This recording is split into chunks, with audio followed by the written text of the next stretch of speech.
Click করুন অ্যাপের bell আইকনে আর সাবস্ক্রাইব করুন এবিপি আনন্দ। সব সময় থাকুন খবরে।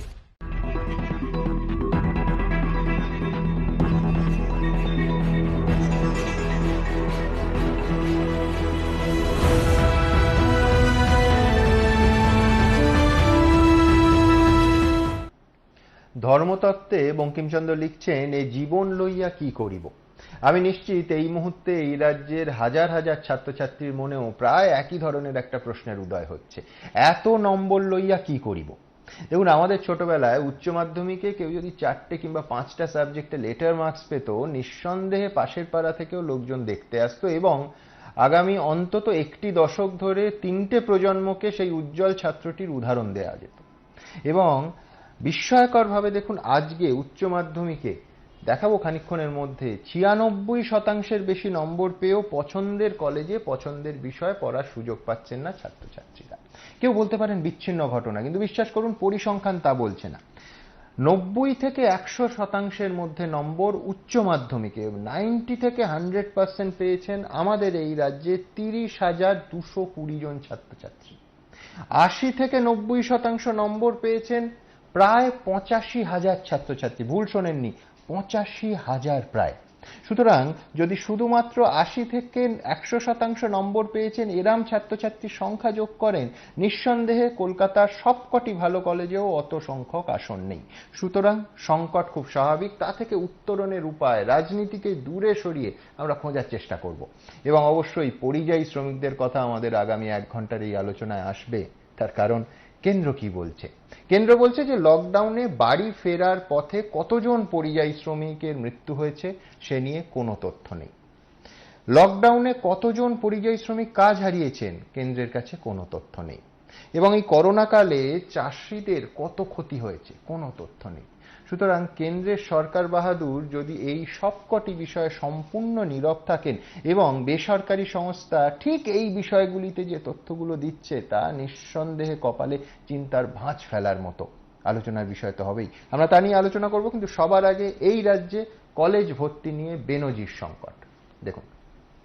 আমি আমার লেভেল বেস্ট ট্রাই করেছি, আশা করেছিলাম এই নাম্বার নিয়ে পেয়ে যাব, কিন্তু হলো না। আমার ইচ্ছা ছিল যে আমি একটা ভালো গভর্নমেন্ট কলেজ থেকেই বিএসসি করার ইচ্ছা ছিল আমার, কিন্তু এবার হলো না, তাই জন্যই ভালো লাগছে না।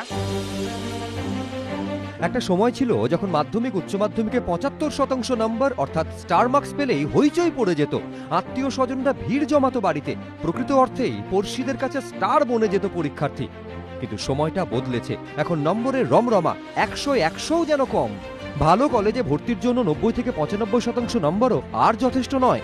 রাজ্যের কলেজে কলেজে শুরু হয়ে গিয়েছে ভর্তি। করোনা আবহে পুরোটাই এবার অনলাইনে, কিন্তু মার্কশিটে কাঁড়ি কাঁড়ি নম্বর থাকলেও বাড়িতে বসে মাউসের ক্লিকে মিলছে না পছন্দের কলেজ।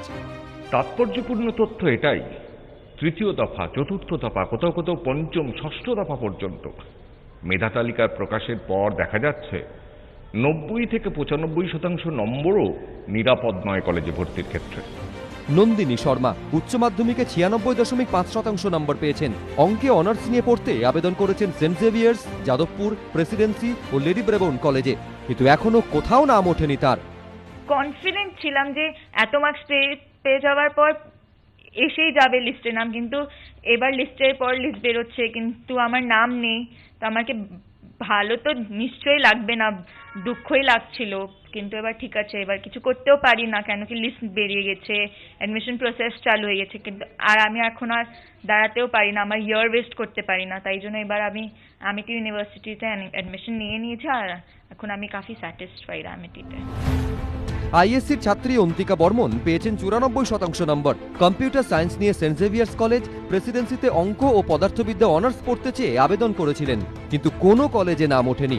আমি আমার লেভেল বেস্ট ট্রাই করেছি, আমি যেই সাবজেক্টে আমি পড়তে চেয়েছিলাম সেটাতে আমি 199 পেয়েছি, আর ম্যাথসেও মোটামুটি ভালোই 95 করেছি। তার থেকে আশা করেছিলাম এই নাম্বার নিয়ে পেয়ে যাব, কিন্তু হলো না। কলকাতায় হলে মা বাবার সবারই অনেকটা সুবিধা হতো, আর এই যা এখন কোভিডের সিচুয়েশন হয়েছে, কলকাতায় থাকাটা অনেক সবাই প্রেফার করতো, কিন্তু অপশন এখন আমার ওটাই আছে, আমার সাবজেক্ট ওখানে পেয়েছি ভালো, সেখানেই যাব।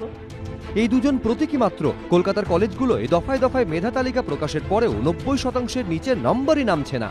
যাদবপুর বিশ্ববিদ্যালয়ে এখনো ভর্তি শুরু হয়নি। কলা বিভাগে গত বছর 11,000 ফর্ম জমা পড়েছিল, সেখানে এবার ফর্ম জমা পড়েছে 27,000। বিজ্ঞান বিভাগে যেখানে গত বছর 14,000 আবেদন জমা পড়ে, সেখানে এবার সেটাই 31,000। প্রেসিডেন্সিতেও একই ছবি, 34,000-এর জায়গায় এবার আবেদন 53,000। প্রেসিডেন্সি বিশ্ববিদ্যালয়ে মাধ্যমিক ও উচ্চ মাধ্যমিকের নাম্বার যোগ করে একটা 400 নম্বরের একাডেমিক স্কোর করা হয়েছিল। তার প্রথম তালিকায় দেখা যাচ্ছে পদার্থবিদ্যায় ভর্তি হতে চাওয়া সবচেয়ে নিচে থাকা আবেদনকারীর প্রাপ্ত নম্বর 400-র মধ্যে 398.25, জীববিদ্যায় 390.78, অর্থনীতিতে 391.4। লেডি ব্রেবন কলেজে তৃতীয় দফার মেরিট লিস্ট প্রকাশিত হয়েছে। সবচেয়ে নিচে থাকা আবেদনকারীর প্রাপ্ত নম্বর পদার্থবিদ্যার ক্ষেত্রে 98.25, রসায়নে 98.6, অঙ্কে 98.3। ঝুড়ি ঝুড়ি নম্বর, আর তাই ভর্তির ক্ষেত্রে কোনো নম্বরই যথেষ্ট নয়, উদ্বিগ্ন কলেজ কর্তৃপক্ষ। অন্য ছাত্রছাত্রীদের যারা ওই 90 থেকে 94-5% পেয়েছে, তারাও তো আসলে খুবই মেধাবী। তাদের কোন কলেজে কোথায় তাদের জায়গা হবে এবং কতগুলো মেরিট লিস্ট বেরোনোর পরে তারা ফাইনালি জায়গা খুঁজে পাবেন, এটা আমাকে সত্যিই খুব ভাবাচ্ছে, খুবই ভাবাচ্ছে। এবং শুধুমাত্র সায়েন্সের স্টুডেন্টস নয়, আর্টসের স্টুডেন্টসেরও এত কাঁড়ি কাঁড়ি নম্বর, কিন্তু সেই নম্বর নিয়ে তারা কোথায় ভর্তি হতে পারবে? স্টুডেন্টসরা এত হাই মার্কস পেয়েছে এবার, স্পেশালি এইচএসএস ক্যান্ডিডেট যারা, যে খুবই কম্পিটিশন, এই মার্কসের মধ্যেই প্রচুর কম্পিটিশন চলছে। তার নিচের দিকে যারা পেয়েছে তাদের কি হবে, তারা কিভাবে ভর্তি হবে, এটা সত্যি একটা চিন্তার বিষয়। এই পরিস্থিতিটা কি করে আমরা ডিল করব, সত্যি আমরা বুঝতে পারছি। ঝুড়ি ঝুড়ি নম্বর দিয়ে দেওয়ার ফলে ভর্তি পরিস্থিতি যে ভয়ঙ্কর হয়ে উঠছে, তা বুঝতে পারছেন শিক্ষামন্ত্রীও। এবার নম্বর অনেক বেশি বলে সুযোগটা কম নিচুর দিকে, কিন্তু ভর্তি হতে পারছে না, এই কথাটা সত্যি নয়। ভর্তির জায়গা আছে, কিন্তু তারা যেটা চাচ্ছে নম্বরে সেটা পাচ্ছে না। আমি বলবো কলেজে ভর্তিটা হয়ে যাক, শুধু শুধু অপেক্ষা করে কোনো লাভ নেই।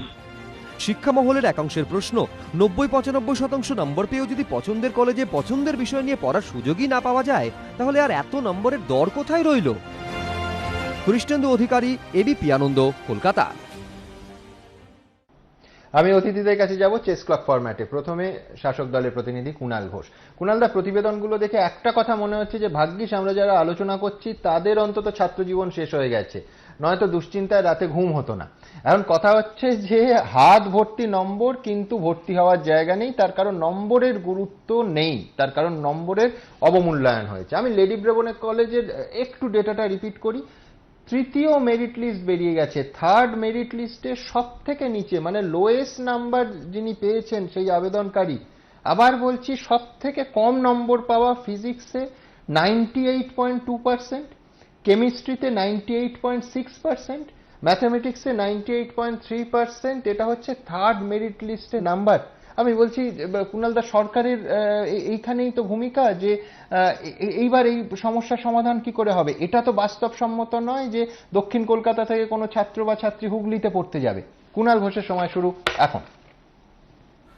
আমরা অতীতে আমাদের ছোটবেলাতেও দেখেছি একটা সমস্যা হতো, তখন ছিল পশ্চিমবঙ্গ বোর্ডের যে নম্বর তার থেকে দিল্লি বোর্ডের নম্বর অনেকটা বেশি থাকতো। তখন একটা বিচিত্র সমস্যা তৈরি হতো এই ভর্তির সময়। কিন্তু এক্ষেত্রে যেটা হয়েছে, এই সমস্যাগুলি আমি একটু উড়িয়ে দিচ্ছি না, কিন্তু বিষয়টা হচ্ছে অতিমারী পরিস্থিতিতে কিছু বাস্তবসম্মত পদ্ধতিতে নাম্বারিং হয়েছে, এবং সেই জায়গায় দাঁড়িয়ে শেষ পর্যন্ত দেখা যাচ্ছে যে ছাত্রছাত্রীরা যথেষ্ট ভালো ফল করেছেন। তারা কিন্তু কয়েকটি নির্দিষ্ট কলেজেই তাদের কিন্তু ভর্তির এই আকর্ষণটা রয়েছে, ফলে চাপটা গিয়ে সেই জায়গায় পড়ছে। এবং এবারে যেটা আর একটা বাড়তি প্রবণতা আছে, সেটা হচ্ছে বাড়ি থেকে যতটা কাছাকাছি থাকা যায়, ফলে এই পছন্দ, অগ্রাধিকার এবং কাছাকাছি, এই জায়গাটার জন্যই কিন্তু এই সংকটটি বলে মনে হচ্ছে।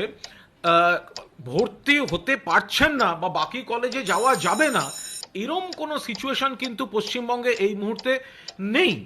যেটা রয়েছে, অনেকে বেশি নম্বর পেয়েছেন, তো যদি সাজিয়ে দেখা যায় নম্বরের ক্রমপর্যায়টা, তাহলে কিন্তু দেখা যেত যে ভালো সে ভালোই পেয়েছে, তারপরে আরেকটু হতো, তারপরে আরেকটু হতো, যা যা আছে তাই আছে। কিন্তু শুধু প্রত্যেকটি কলেজের তো একটি নির্দিষ্ট কাট অফ মার্কস থাকবে, তো সেখানে গিয়ে আটকাচ্ছে সেই জায়গাটা, তাহলে তার পরবর্তী কলেজে সেখানে যেতে হবে। সবাই যদি একটি জায়গায় যেতে যায়, দুটি জায়গায় যেতে যায়, তিনটে জায়গায় যেতে চায় এবং বাড়ির কাছাকাছি থাকতে চায়, এই ক্ষেত্রে একটু এবারে এই অতিমারী পরিস্থিতিতে এই সমস্যাটা কিন্তু মনে হচ্ছে। ফলে বাস্তবসম্মতভাবেই এর সমাধান ছাত্রছাত্রী এবং অভিভাবক এবং সরকার করার চেষ্টা করছেন। সুমন।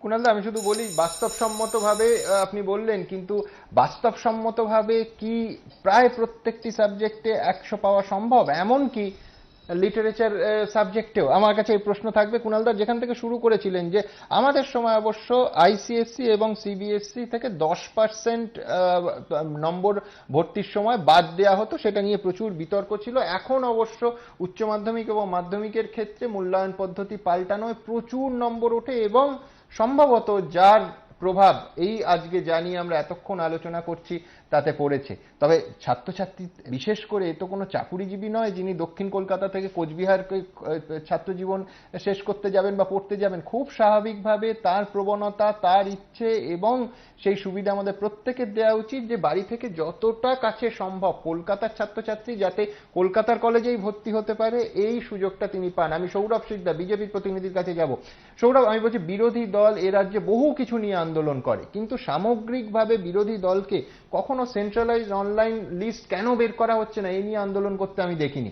এতে একদিক থেকে অ্যাডমিশন নিয়ে যত দুর্নীতির অভিযোগ সেটা যেমন কমতো, এই যে এখন আরেকটা বিভ্রান্তি হচ্ছে, আমি বলেছিলাম বিভিন্ন স্তরে এই সমস্যা আমরা আলোচনা করব, যে তালিকার প্রথম লিস্টে আমি যদি দেখতে পাই যে আবেদনকারী 7টা জায়গায় একটি নাম, তাহলে আমি ধরেই নেব যে তিনি একই সঙ্গে 7টি প্রতিষ্ঠানে স্বাভাবিকভাবে ভর্তি হতে পারবেন না, লিস্টটি খালি হবে। সেন্ট্রালাইজড অনলাইন তালিকা কিন্তু প্রকাশিত হয়নি, যেটা হলে হয়তো এই কিছুটা বিভ্রান্তি দূর হতো এবং কিছুটা সুবিধে হতো। কিন্তু আমি আবার বলছি সমস্যাটা সেই একই জায়গায়। আমি যদি ও গ্রেড আউটস্ট্যান্ডিং ধরি 90 থেকে 100% 30,220, 4 গুণ। গতবার এই রাজ্যে উচ্চ মাধ্যমিকে এই ও গ্রেড পেয়েছিলেন 7,818, 4 গুণ বেড়ে গেল। রাতারাতি তো এক বছরের মধ্যে সমস্ত ছাত্রছাত্রী মেধাবী হয়ে গেলেন, ব্যাপারটা তা নয়। অর্থাৎ অতিমারির সময় যে নাম্বারটা দেওয়া হয়েছে সেই নাম্বারটা সমস্যা সৃষ্টি করছে। লেটার মার্ক A+, 80 থেকে 90% যোগ করলে আবার বলছি প্রায় 85,000, 84,786। এই দুটো যোগ করে যদি দেয়া হয় কলকাতার আশেপাশে কোথাও আর কোনো সিট ফাঁকা থাকবে না। এটা নিয়ে বিরোধী দলের কোনো ভাবনা চিন্তা আছে কি সৌরভ? তোমার সময় শুরু এখন। না সুমনদা, একদম একমত। আমরা এই অনলাইনে ভর্তি নিয়ে আমরা আগেও সরব হয়েছি এবং আগামী দিনে নিশ্চয়ই এটাকে আমরা একটা বড় ইস্যু করে আমরা আন্দোলন করব। দেখুন, দুটো ব্যাপার আছে সুমনদা। এক নম্বর হচ্ছে, আমি খুব পরিষ্কার করে বলতে চাই, ছাত্রছাত্রীদের সঠিক মূল্যায়ন কিন্তু এবার হয়নি। যে কথাটা আপনি একটু আগে বললেন যে রাতারাতি এক বছরের মধ্যে 4 গুণ কি করে বেড়ে যেতে পারে এ গ্রেড মার্কসের সংখ্যা, সেটা একদম বাস্তবসম্মত নয়। কারণ এর পিছনে দুটি কারণ আছে। এটা একদম শাসক দলের রাজনৈতিক অভিসন্ধি। এক, ছাত্রছাত্রীদের ভালো মার্কস পাইয়ে দিয়ে সস্তা রাজনীতি করা, কিন্তু সেটা করতে গিয়ে তারা যে তাদের ভবিষ্যৎকে অন্ধকারে ফেলে দিচ্ছেন সেই কথা কিন্তু রাজনীতি করার স্বার্থে তারা একবারও মনে করছেন না। দ্বিতীয় নম্বর, অনলাইনে ভর্তি, এটা খালি আমাদের না, প্রত্যেকটি বিরোধী দলের আজকে এটা একটা দাবি। অনলাইন ভর্তি শুরু হলে তো এই তৃণমূল ছাত্র পরিষদের কাটমানি খাওয়া বন্ধ হয়ে যাবে। তৃণমূল এই যে আপনি বললেন যে 7টা করে কলেজে একটা স্টুডেন্ট যে ভালো মার্কস পেয়েছে ভর্তি হয়েছে, ন্যাচারালি অনলাইনে যদি থাকতো তাহলে সেটা পরিষ্কার হয়ে যেত যে নেক্সট কাট অফ লিস্টটা কি আসছে বা কা আসছে। এবং এটারই সুযোগ নিয়ে কিন্তু এই তৃণমূল ছাত্র পরিষদ যে ভর্তির সিন্ডিকেট চালায়, আমরা অনেক ঘটনার সাক্ষী আছি। কলেজে কলেজে অধ্যক্ষকে হেনস্থ করা হয়েছে, বোম মারা হয়েছে, পুলিশ নীরব দর্শকের মতো দাঁড়িয়ে থেকেছে। সুতরাং এবং সেখানে একটা বড় টাকার খেলা চলেছে। তৃণমূলের তো সবকিছুতেই এই বছর বাধ্যতামূলকভাবে অনলাইন, এবছর কলেজের সামনে কোনো লাইন পড়েনি। হ্যাঁ, সুতরাং আমি অনলাইন নয়, কিন্তু অনলাইন তো এবার করতেই হয়েছে কোভিডের জন্য। জায়গাটাই আসছি, আজকে এটা পরিকল্পিতভাবে ছাত্রছাত্রীদের ভবিষ্যৎ খারাপ করে দেওয়ার একটা পরিকল্পনা হচ্ছে। সুমন,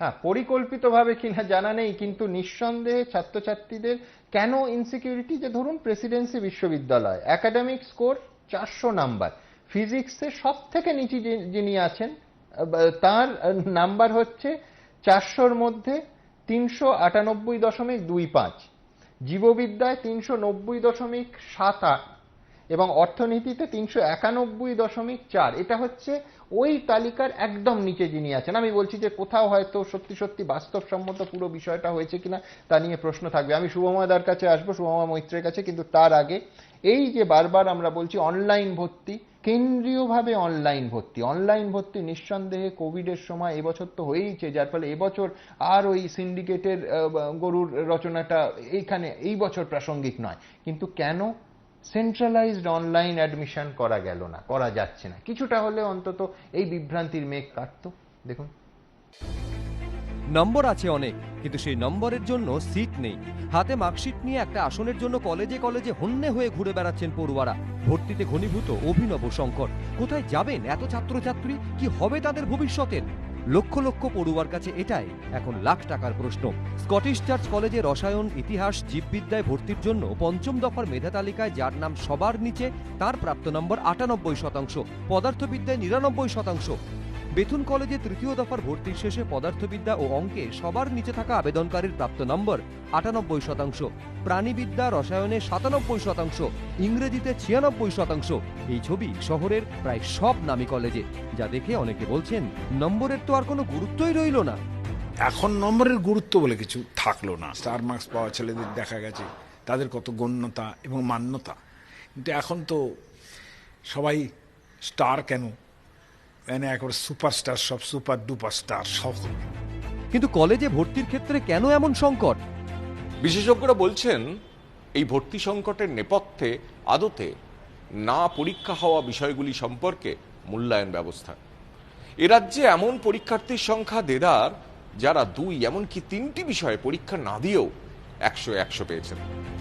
উচ্চ মাধ্যমিক উত্তীর্ণ সুনন্দা মাইতি, করোনা আবহে বাতিল হয়েছে তার অর্থনীতি সংখ্যাতত্ত্ব পরীক্ষা। অঙ্কে 100 পেয়েছেন বলে এই দুটি বিষয়ে পরীক্ষা না দিয়েও 100 নিজেরও তো মনে হবে যে দুটো সাবজেক্টে পরীক্ষায় হয়নি তবুও পেয়েছি, তো মানে সবারই এরকম হয়েছে। স্ট্যাটিস্টিক্স তবুও 100 হয়, কিন্তু ইকোনমিক্সে আর কি যেহেতু একটু মানে লেখার পার্টটা বেশি আছে, তো এই জন্য পাওয়াটা টাফ ছিল। যদি হতো হয়তো সেটাও নাও পেতে পারতাম। দীর্ঘদিনের রেওয়াজ ভেঙে এবার কার্যত প্রতিটি কলেজে ভর্তির মেধা তালিকায় দিল্লি বোর্ডকে পেছনে ফেলেছেন উচ্চ মাধ্যমিক উত্তীর্ণরা। বিশেষজ্ঞরা বলছেন আইএসসি ও সিবিএসসিতে যেখানে হয়ে যাওয়া একাধিক পরীক্ষার প্রাপ্ত নম্বরের গড় করে মার্কশিট তৈরি হয়েছে, সেখানে উচ্চ মাধ্যমিক শিক্ষা সংসদ হেঁটেছে অন্য পথে। উচ্চ মাধ্যমিকের ক্ষেত্রে হয়ে যাওয়া পরীক্ষায় সেরা নম্বর গণ্য হয়েছে বাতিল প্রতিটি পরীক্ষার নম্বর হিসাবে। যেখানে আমাদের আইএসসি অথবা সিবিএসসি আমরা অ্যাভারেজ মার্কস দিয়েছি বোর্ড থেকে, সেখানে ওয়েস্ট বেঙ্গল স্টেট বোর্ড থেকে হয়েছিল ম্যাক্সিমাম হাইয়েস্ট মার্কস যেটা, সেইটা বাকি পরীক্ষাগুলো দিতে না পারা পরীক্ষাগুলোতে সেইটাই মূল্য হিসেবে বা মার্কস হিসেবে ধরে নেওয়া হয়েছে। তো ন্যাচারালি আমাদের ছেলেরা টোটালের ক্ষেত্রে গিয়ে মার্কস একটু টোটাল মার্কসে পিছিয়ে পড়েছে। শিক্ষাবিদরা বলছেন প্রবেশিকা থাকলেও অপেক্ষাকৃত কম নম্বর পাওয়া পড়ুয়াদের সুযোগ পাওয়ার সম্ভাবনা থাকত, কিন্তু করোনা আবহে প্রবেশিকা নেই অনেক বিশ্ববিদ্যালয়েই, তাই 92% নম্বর পেয়েও 18টি কলেজের একটিতেও চান্স হয়নি। এমন উদাহরণও আছে, যেমন নন্দীগ্রামের দেবার্য দাস উচ্চ মাধ্যমিকে পেয়েছেন 92% নম্বর। তার দাবি কলকাতার 18টি কলেজে চেষ্টা করেও নাম ওঠেনি। আমি তো প্রায় ট্রাই বলতে অ্যাপ্লিকেশন ফর্ম ফিল আপ করছিলাম, ওই ধরুন আপনার 18টা থেকে 20টা কলেজ। কি বলবো, আর পরিস্থিতিটা এমনই, যা দিয়েছে মাথা পেতে নিতে হবে। যদিও শিক্ষামন্ত্রীর দাবি ভর্তির পর্যাপ্ত আসন রয়েছে রাজ্যে। ভর্তি হতে পারছে না এই কথাটা সত্যি নয়, এত সিট। সেখানে যদি আমরা 10-15টা কলেজকে ঘিরে সবাই মিলেই বলি ওইখানে ভর্তি হতে চাই, তো সেটা সম্ভব নয়। আমার কাছে কোনো সংকটই মনে হচ্ছে না। কারণ ভর্তির সুযোগ আছে লোকের। সরকারি সূত্রে খবর, রাজ্যে 515টি কলেজে স্নাতক প্রথম বর্ষে আসন রয়েছে 6,60,000, কিন্তু শুধু উচ্চ মাধ্যমিক পাশ করেছেন 6,80,057 জন। তাদের মধ্যে 80% বেশি নম্বর পাওয়া পড়ুয়ার সংখ্যা 1,14,966। শিক্ষাবিদদের একাংশের মতে এই সংকট থেকে মুক্তির প্রাথমিক উপায় কেন্দ্রীয়ভাবে অনলাইনে ভর্তি। একটা সমাধান হচ্ছে যে একটা সেন্ট্রালাইজড অ্যাডমিশন করা। অনেক ছাত্রছাত্রী যারা সুযোগ পাচ্ছেন তারা বিভিন্ন কলেজে ভর্তি হয়ে থাকছেন, সেই সিটগুলো ব্লকড হয়ে রয়েছে। সেই জন্যে একটা যদি ইউনিভার্সিটি লেভেলে, যেমন বর্ধমান বিশ্ববিদ্যালয়ে করা হয়েছে খুবই সফলভাবে আমরা জানি, সেই রকম যদি অন্যান্য বিশ্ববিদ্যালয়গুলোতেও করা যায়, তাহলে অন্তত এই যে টেনশন, এই যে অনিশ্চয়তা, সেটা অনেকটা কমবে বলে আমি মনে করি। এখনো নিটের রেজাল্ট বেরোয়নি, জেইই মেইনের ভর্তি শুরু হয়নি, শেষ হয়নি রাজ্য জয়েন্টের কাউন্সেলিং পর্ব। এইসব শেষ হলে স্বাভাবিকভাবেই কলেজে ভর্তি হওয়া পড়ুয়াদের একটা অংশ সরে আসবে, খালি হবে কিছু আসন। করোনা সংকটকালে ভর্তি নিয়ে দুশ্চিন্তা আর দুর্দশার মধ্যে আশা বলতে এটুকুই, কিন্তু মুঠো মুঠো নম্বরধারী লক্ষ লক্ষ ছাত্রছাত্রীর তুলনায় সেটা আর কতটুকু? কৃষ্ণেন্দু অধিকারী, আবির দত্ত ও সমিত সেনগুপ্ত, এবিপি আনন্দ। আমার পরের বক্তা বহুদিন ধরে শুধু এই বিশেষ বছরের প্রেক্ষিতে নয়, এই খোলামকুচির মতো নম্বর দেয়া এবং যাতে মেধার উৎকর্ষ বাড়ছে না অথচ সর্বভারতীয় পরীক্ষায় বাঙালির সংখ্যা ক্রমশ কমছে, সফল বঙ্গ সন্তানের সংখ্যা কমছে, এই পরিস্থিতি নিয়ে দীর্ঘদিন ধরে লেখালেখি করছেন। আমি শুভময় মৈত্রের কাছে যাব। শুভময়দা, 15টি বিষয়ে কোনো পরীক্ষা নেওয়া হয়নি, খুব স্বাভাবিক কারণে, কোভিড সিচুয়েশন একেবারে চলে এলো। এই সংকটের একটা কারণ শুভময়দা, যে অঙ্কেতে যে পরীক্ষার্থী 100 পেয়েছে, আমাদের খেয়াল রাখতে হবে অঙ্ক কিন্তু পরীক্ষা নেওয়া হয়েছে 18ই মার্চ, ফিজিক্স 23শে মার্চ নির্ধারিত ছিল, কেমিস্ট্রি 25শে মার্চ। ফিজিক্স এবং কেমিস্ট্রি পরীক্ষা হয়নি, অর্থাৎ এই যে বেস্ট অফ 4 এই যে নীতি নেওয়া হয়েছে, তাতে একজন অঙ্কে যদি 100 পায়, ফিজিক্স এবং কেমিস্ট্রিতে কোনো পরীক্ষা না দিয়েও কিন্তু বেস্ট অফ 4 হিসেবে ফিজিক্স এবং কেমিস্ট্রিতে মূল্যায়ন ছাড়া সে 100 পেয়ে যাচ্ছে। ঠিক এইখানে আমার সমস্যাটা, দু ধরনের সমস্যা হতে পারে। একটা হচ্ছে যে একজন যিনি ফিজিক্স নিয়ে পড়তে চাইছেন, যার পরীক্ষা না দিয়ে 100 পেয়েছেন, তিনি কতদূর পড়াশুনো ফিজিক্সে করে কতদূর যেতে পারবেন, তার কারণ তার তো মূল্যায়নটাই হলো না। এবং দ্বিতীয় সব থেকে বড় প্রশ্ন, যে আরেকটি ছাত্র যার ফিজিক্সে সত্যি সত্যি অ্যাপটিটিউড আছে, যার সম্ভাবনা আছে, সে কিন্তু ফিজিক্স পড়ার সুযোগটা থেকে বঞ্চিত হচ্ছে। আপনি একমত হবেন? শুভময়দা, আপনার সময় শুরু এখন। এই বিষয়টাকে একেবারে রাজনীতি বাদ দিয়ে দেখা যাক, কারণ আমাদের দেশে প্রথম কথা হচ্ছে 1980, 90, 2000, 2010 প্রতি 10 বছর অন্তর অন্তর সিলেবাসের বদল হচ্ছে এবং আরো অনেক ভালো ছেলে মেয়ে উঠে আসছে।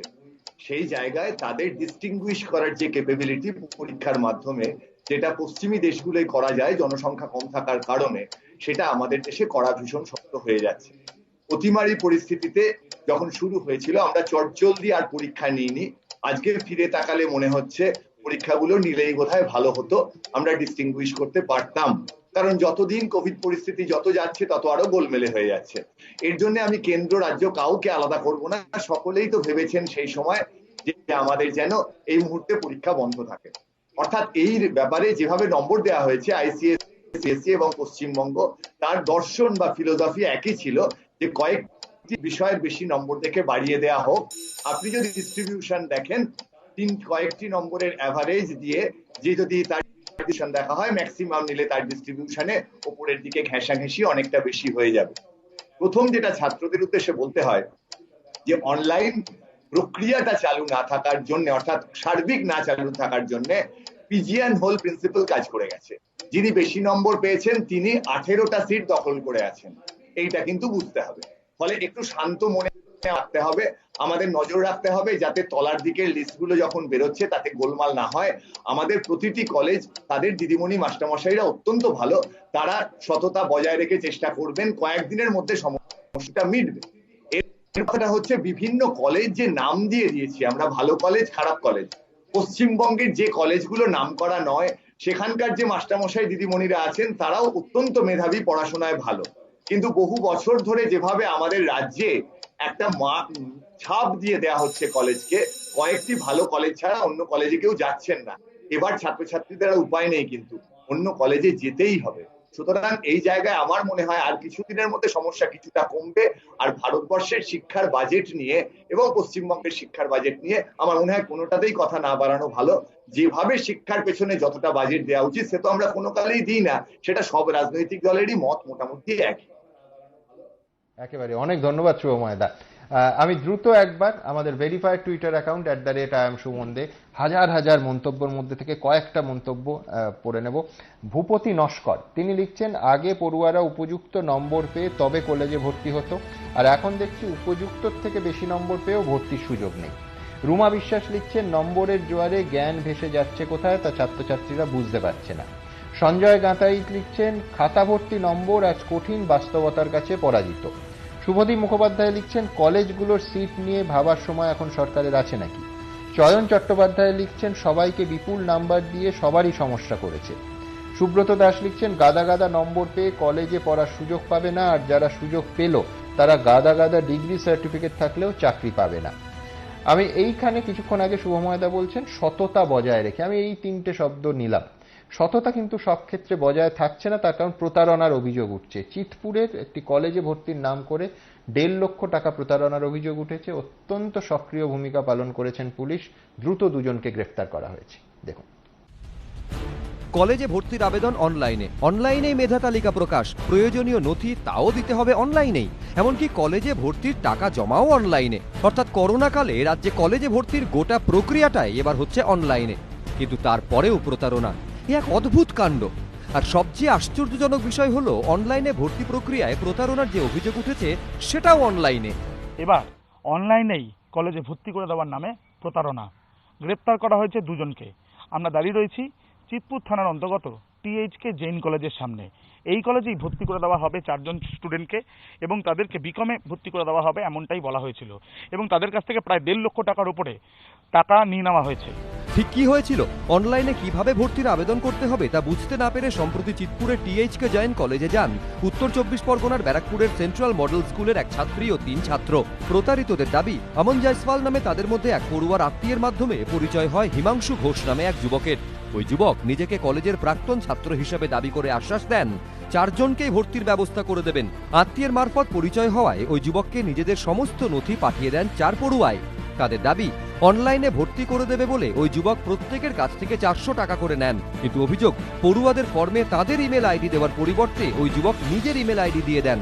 ফলে কত টাকা লাগবে এবং ভর্তির দিন কবে তা জানিয়ে কলেজের পাঠানো ইমেল চলে যায় অভিযুক্তের কাছে। 4 পড়ুয়ার অভিযোগ, কলেজের তরফে ভর্তির জন্য 33,000 টাকার চালান পাঠানো হলেও অভিযুক্ত ওই চালানকে বিকৃত করে জাল চালান বানান। 33,000-এর পরিবর্তে কারোর থেকে 49,000 টাকা, আবার কারোর কাছে 39,000 টাকা দাবি করেন। প্রতারিতদের দাবি, এরপর তাদের কাছ থেকে মোট 1,51,000 টাকা নেন অভিযুক্ত যুবক। পরিবর্তে জানিয়ে দেন সকলেই ভর্তি হয়ে গিয়েছে। এরপর 1 সেপ্টেম্বর কলেজে গিয়ে পড়ুয়ারা জানতে পারেন 4 জনের মধ্যে 3 জনের নামই রয়েছে ওয়েটিং লিস্টে, আর বাকি 1 জনের নাম কোনো লিস্টেই নেই। সন্দেহ হওয়ায় তারা কলেজ কর্তৃপক্ষের সঙ্গে কথা বলে বুঝতে পারেন প্রতারণার খপ্পরে পড়েছেন। বললো যে এখন কোনো কলেজে অ্যাডমিশন বেরোয়নি, তো এই কলেজে অ্যাডমিশন হচ্ছে অনলাইনে। বললো আমরা স্টুডেন্ট আছি, এখানে স্টুডেন্ট ইউনিয়নে অ্যাডমিশন সিট সিকিউর করে দিব। ঠিক আছে, অনলাইন টাকা ট্রান্সফার হয়েছিল। আমরা ক্রস চেক করেছি, তো দেখেছি যত মানে কাগজ ডকুমেন্টস মানে ওরা দিয়েছে কলেজের নামে, ওই ফ্রডটা সব মানে ওগুলি সব ফ্রড ছিল। এরপর 4 পড়ুয়া ও কলেজ কর্তৃপক্ষ দুতরফেই চিতপুর থানায় অভিযোগ দায়ের করা হয়। গত 5 সেপ্টেম্বর এক পড়ুয়ার আত্মীয় আমন জয়সওয়াল এবং নিজেকে প্রাক্তন ছাত্র বলে দাবি করা হিমাংশু ঘোষকে গ্রেফতার করেছে পুলিশ। আমাদের কলেজের ওয়েবসাইটে পোর্টালে 3টে নাম্বার দেওয়া আছে, যেখানে অ্যাডমিশন সংক্রান্ত সমস্ত ইনফরমেশন তাদেরকে দেওয়া। ইভেন ইমেল হতে পারে যে তার নিজের খুব চেনা বা পরিচিত লোক যারা হয়তো অনেক সময় হয়তো সেভাবে বলেন যে অ্যাডমিশন করিয়ে দেবেন, তাদের কথাও যেন না শোনে। অ্যাডমিশনটা কিন্তু হবে কলেজ অথরিটি দিয়ে, এবং অ্যাডমিশন কিন্তু হবে কলেজের যে অফিসিয়াল ওয়েবসাইট বা যেখানে সমস্ত ধরনের পোর্টালে অ্যাডমিশন সংক্রান্ত ইনফরমেশন থাকে সেখানে। ধৃতদের বিরুদ্ধে প্রতারণা, অপরাধমূলক ষড়যন্ত্র, জাল নথি দেওয়া সহ একাধিক ধারায় মামলা রুজু করেছে পুলিশ। আবির দত্ত ও কৃষ্ণেন্দু অধিকারী, ABP আনন্দ, কলকাতা। আমি এবার আসবো আমার এই আলোচনার দ্বিতীয় পর্বে, পরিযায়ী শ্রমিক। নিঃসন্দেহে আন্তর্জাতিক সংবাদ মাধ্যমে সমস্ত আকর্ষণ কেড়ে নিয়েছিল ভারতের ক্ষেত্রে এই দুঃসহ ছবিগুলো। কিন্তু এই এত মাস এবং এত সপ্তাহ পরে কি দেখা যাচ্ছে? পরিসংখ্যান বেসরকারি সংস্থা যা দিচ্ছে তা বিশ্বাস করুন চমকে ওঠার মতো। গবেষক সংস্থা সোয়ান তাদের সমীক্ষা বলছে, লকডাউন শুরু হওয়া থেকে 4 জুলাই পর্যন্ত 972 জন পরিযায়ী শ্রমিকের মৃত্যু হয়েছে ভারতবর্ষে। পথ দুর্ঘটনায় এবং রেলে কাটা পড়ে মারা গেছেন 209 জন শ্রমিক। 216 জন শ্রমিকের মৃত্যু হয়েছে অনাহার এবং আর্থিক দুর্দশার কারণে। 133 জন পরিযায়ী শ্রমিক আত্মঘাতী হয়েছেন। শ্রমিক স্পেশাল ট্রেনে আসার সময় 96 জন পরিযায়ী শ্রমিকের মৃত্যু হয়েছে, যার মধ্যে 77 জনের বিনা চিকিৎসায় মৃত্যু হয়েছে। এবং লকডাউনের মধ্যে পুলিশি অত্যাচারে অন্তত 30 জন পরিযায়ী শ্রমিকের মৃত্যু হয়েছে। এই পরিসংখ্যান যখন আমাদের সত্যি ভাবাচ্ছে, তখন কেন্দ্র সরকার একেবারে স্পষ্ট ভাষায় দ্বিধাহীনভাবে জানিয়ে দিল যে পরিযায়ী শ্রমিক নিয়ে তথ্য রাখার রেওয়াজ নেই, তাই ঘরমুখ পরিযায়ী শ্রমিকদের মৃত্যুর জন্য ক্ষতিপূরণ দেওয়ারও কোনো প্রশ্ন নেই। একেবারে সংসদের অধিবেশনের প্রথম দিনে কেন্দ্র সরকারের তরফে জানিয়ে দেওয়া হলো। আমি এই নিয়ে আলোচনা আসবো, কিন্তু তার আগে তথ্য এবং প্রতিবেদন। করোনা আবহে নতুন মাইলস্টোন ছুঁল ভারত। এবার দেশে করোনা আক্রান্তের সংখ্যা 50 লক্ষ ছাড়িয়ে গেল। মাত্র 11 দিনে আক্রান্ত হলেন 10 লক্ষ ভারতীয়। এই সংকটকালে গোটা দেশ ক্ষতিগ্রস্ত। চরম সংকটে দেশের লক্ষ লক্ষ পরিযায়ী শ্রমিক। নরেন্দ্র মোদীর 4 ঘন্টার নোটিশে দেশ জুড়ে লকডাউন ঘোষণার পর যারা বেতন না পেয়ে অর্থাহারে ভাড়া বাড়ি থেকে উৎখাত হয়ে রাস্তায় নেমেছিলেন নিজের ঘরে ফেরার জন্য। কিন্তু তাদের সম্পর্কে কতটা জানে মোদী সরকার? সংসদে মোদী সরকারকে প্রশ্ন করা হয়েছিল, লকডাউনে বাড়ি ফেরার পথে কতজন পরিযায়ী শ্রমিকের মৃত্যু হয়েছে। কেন্দ্র জানিয়েছে এই সংক্রান্ত কোনো পরিসংখ্যান তাদের কাছে নেই। মোদী সরকারের কাছে প্রশ্ন করা হয়, লকডাউনের জেরে কতজন পরিযায়ী শ্রমিক কাজ হারিয়েছেন। উত্তরে কেন্দ্র জানিয়েছে এই তথ্যও তাদের কাছে নেই। সংসদে দাঁড়িয়ে দেশের দণ্ডমুণ্ডের কর্তাদের কাছে প্রশ্ন করা হয়েছিল, মৃত পরিযায়ী শ্রমিক পরিবারগুলিকে আর্থিক সাহায্য কি দেওয়া হয়েছে। কেন্দ্র জানিয়েছে মৃত্যু নিয়ে তাদের কাছে তথ্যই নেই, তাই আর্থিক সাহায্যের প্রশ্নই ওঠে না। লকডাউনের জেরে এই গরিব অসহায় মানুষগুলো শয়ে শয়ে কিলোমিটার পথ হেঁটে বাচ্চাদের কোলে কাঁধে নিয়ে পিঠে ভারী বস্তা চাপিয়ে রাস্তায় বেরিয়েছিলেন। কেউ সাইকেলে, কারুর আবার সেটুকুও জোটেনি। বাড়ি তো হাজার হাজার কিলোমিটার দূরে অন্য রাজ্যে। একাধিক রাজ্য পেরিয়ে যেতে হবে। কিন্তু লকডাউনে কাজ আশ্রয়হারা মানুষগুলো করবে কি? তাই শিশু থেকে বুড়ো, যুবক থেকে গৃহবধূ রাস্তা দিয়ে হেঁটে কিংবা রেল লাইন বরাবর হাঁটতে শুরু করেছিলেন। কিন্তু সর্বশক্তিমান সরকার এদের মধ্যে কতজনের মৃত্যু হয়েছে তা না জানলেও স্বেচ্ছাসেবী সংস্থাগুলি নিজেদের উদ্যোগে এদের হাল জানার চেষ্টা করেছে। গবেষক সংস্থা স্ট্র্যান্ডেড ওয়ার্কার্স অ্যাকশন নেটওয়ার্ক বা সোয়ান টেলিফোনিক সমীক্ষা চালিয়ে দাবি করেছে, লকডাউনের শুরু থেকে 4 জুলাই পর্যন্ত 972 জন পরিযায়ী শ্রমিকের মৃত্যু হয়েছে ভারতে। সমীক্ষা রিপোর্টে দাবি 216 জন পরিযায়ী শ্রমিকের মৃত্যু হয়েছে অনাহার ও আর্থিক দুর্দশার কারণে। পথ দুর্ঘটনা এবং রেলে কাটা পড়ে মৃত্যু হয়েছে 209 জনের। 133 জন পরিযায়ী শ্রমিক আত্মঘাতী হয়েছেন। শ্রমিক স্পেশাল ট্রেনে আসার সময় 96 জন পরিযায়ী শ্রমিকের মৃত্যু হয়েছে। তার মধ্যে 77 জনের বিনা চিকিৎসায় মৃত্যু হয়েছে বলে দাবি সমীক্ষায়। এছাড়া লকডাউনের মধ্যে পুলিশি অত্যাচারে অন্তত 30 জন পরিযায়ী শ্রমিকের মৃত্যু হয়েছে বলে বিস্ফোরক দাবি সোয়ানের সমীক্ষায়। কেন্দ্রীয় সরকার বারবার বলেছে তারা পরিযায়ী শ্রমিকদের পাশে আছে, কিন্তু বাস্তব বলছে বিশ্বের বৃহত্তম লকডাউনের কোল্যাটারাল ড্যামেজ এই পরিযায়ী শ্রমিকরা। Workers in the time of COVID-19 শীর্ষক একটি রিপোর্টে অ্যাকশন এইড ইন্ডিয়াস নামে একটি সংস্থা তাদের রিপোর্টে দাবি করেছে 21টি রাজ্যের 11,537 জন পরিযায়ী শ্রমিকের মধ্যে সমীক্ষা চালিয়েছে তারা। এদের মধ্যে 3/4 লকডাউনের শুরুতে কাজ হারিয়েছেন। যতজনের মধ্যে সমীক্ষা চালানো হয়েছিল তাদের প্রায় অর্ধেকের উপার্জন লকডাউনের পর শূন্যতে নেমেছে। আজিম প্রেমজি বিশ্ববিদ্যালয়ের সেন্টার ফর সাস্টেনেবল এমপ্লয়মেন্ট বিভাগ 12টি রাজ্যের 5000 শ্রমিকের মধ্যে সমীক্ষা চালায়। তাদের রিপোর্টে দাবি শহরাঞ্চলে স্ব-উপার্জনক্ষম শ্রমিকদের প্রায় 90% কাজ হারিয়েছেন। বিপিএল তালিকাভুক্তদের মধ্যে অন্তত 91% কাজ চলে গেছে। শুধু পরিযায়ী শ্রমিকদের দুর্দশার কথাই নয়, মঙ্গলবার সংসদে মোদী সরকারকে প্রশ্ন করা হয়, করোনাকালে চাষিদের কতটা ক্ষতি হয়েছে। উত্তরে সরকার জানায় এই তথ্যও তাদের কাছে নেই। যদিও বিভিন্ন সমীক্ষায় দাবি করা হয়েছে, করোনা সংকটের সময় দেশের কৃষকদের একটা বড় অংশই হয় তাদের ফসল বিক্রি করতে পারেননি, নয়তো অনেক কম টাকায় ফসল বিক্রি করে দিতে বাধ্য হয়েছেন। এই ইস্যুতেই মোদী সরকারকে তীব্র কটাক্ষ করে রাহুল গান্ধী টুইট করে বলেছেন, করোনাকালে বিজেপি সরকারের একের পর এক খামখেয়ালিপনা। 21 দিনে করোনাকে হারাবো, আরোগ্য সেতু অ্যাপ সুরক্ষা দেবে, 20 লক্ষ কোটি টাকার প্যাকেজ, আত্মনির্ভর হও, সীমান্তে অনুপ্রবেশ হয়নি, সব ঠিক আছে। আরেকটা সত্যি হলো বিপদের মধ্যেও সুযোগ খোঁজা। #PM Cares। পরিযায়ী শ্রমিক ও কৃষকদের প্রতি অবহেলার অভিযোগে কলকাতা সহ রাজ্যের নানা জায়গায় বিক্ষোভ দেখায় কংগ্রেস। এই ইস্যুতে মোদী সরকারকে কাঠগড়ায় তুলেছে অন্যান্য বিরোধী দলও। পরিযায়ী মৃত্যুদেরকে আনার ব্যবস্থা না করে লকডাউন করে দেওয়া,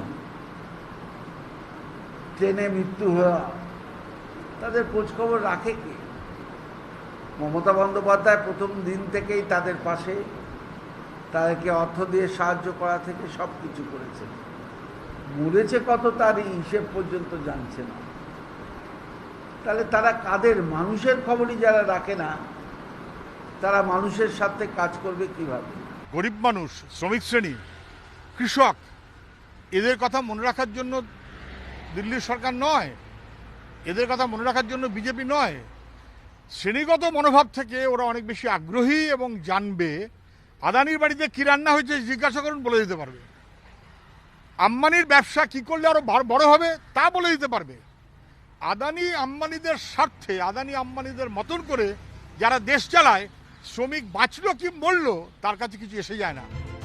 বিজেপির অবশ্য দাবি, কৃষক, শ্রমিক, গরিবের কথা একমাত্র তারাই ভাবছে। কেন্দ্র সরকারকে তথ্য দেবে বিভিন্ন রাজ্য, বিজেপি শাসিত রাজ্যগুলো তাদের প্রয়োজনীয় তথ্যাদি কেন্দ্রের কাছে পেশ করেছে। কিন্তু সৌভাগ্য বা দুর্ভাগ্যজনকভাবে যে কটি রাজ্য, অবিজেপি শাসিতই হোক বা অন্য কোনো রাজ্যই হোক, যারা এই তথ্যগুলো দিতে পারেনি, তাদের মধ্যে পশ্চিমবঙ্গ একটা।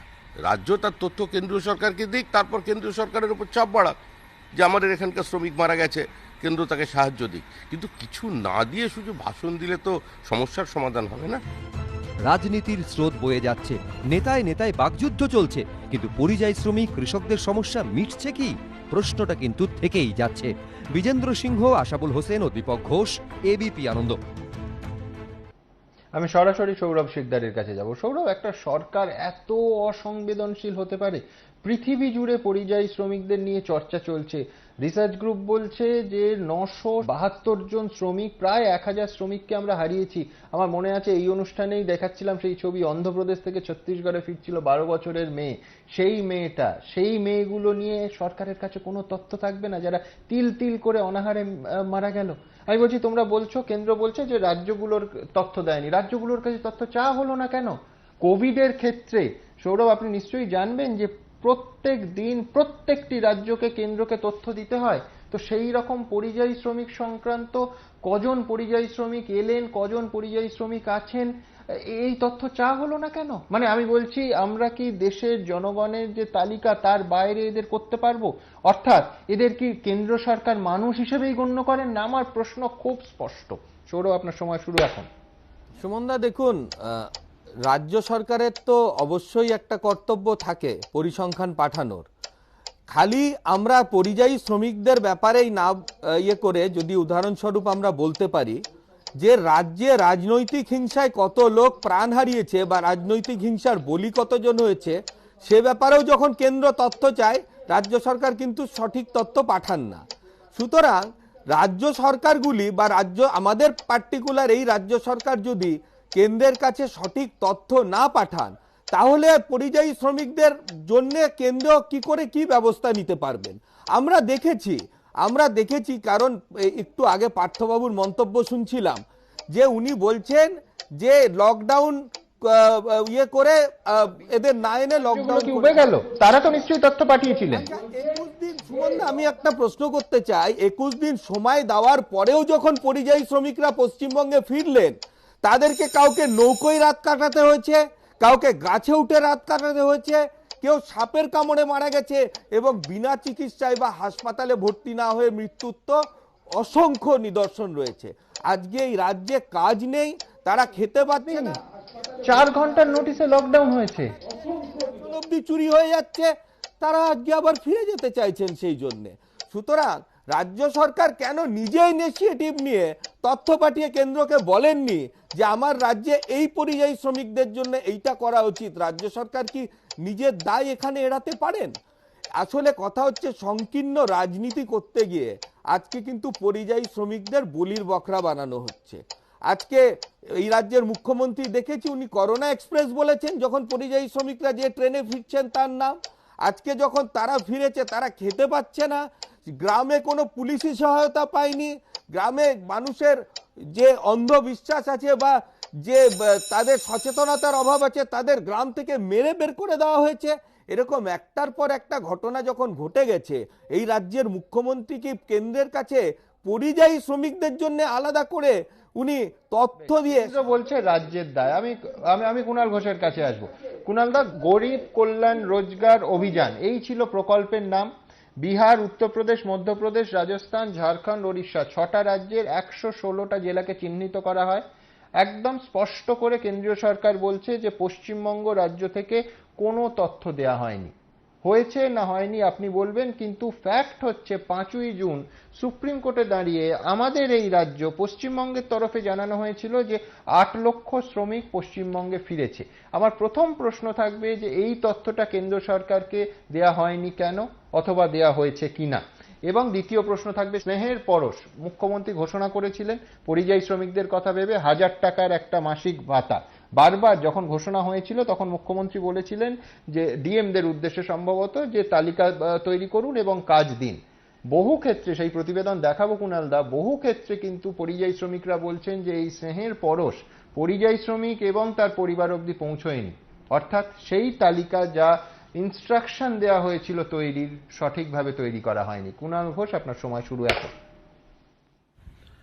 সেই তালিকা তৈরির সমস্ত রকম প্রক্রিয়াই চলছে। এটা একটি অস্বাভাবিক পরিস্থিতি, সবাই জানেন, এবং এটা শুধুমাত্র বাংলায় নয়। সৌরভ বাবু তার দলীয় অবস্থান থেকে কথা বলেছেন। এটা গোটা ভারতবর্ষের একটা বিভৎস ছবি। এবং আপনাদের টিম, কেন্দ্রের টিম তো বারবার এসছে পশ্চিমবঙ্গে, কোভিডে কিভাবে কোথায় কি হচ্ছে, ওই জায়গায় কি হচ্ছে, বারবার চিঠি পাঠানো, যা যা তথ্য জানা সম্ভব সমস্ত গেছে।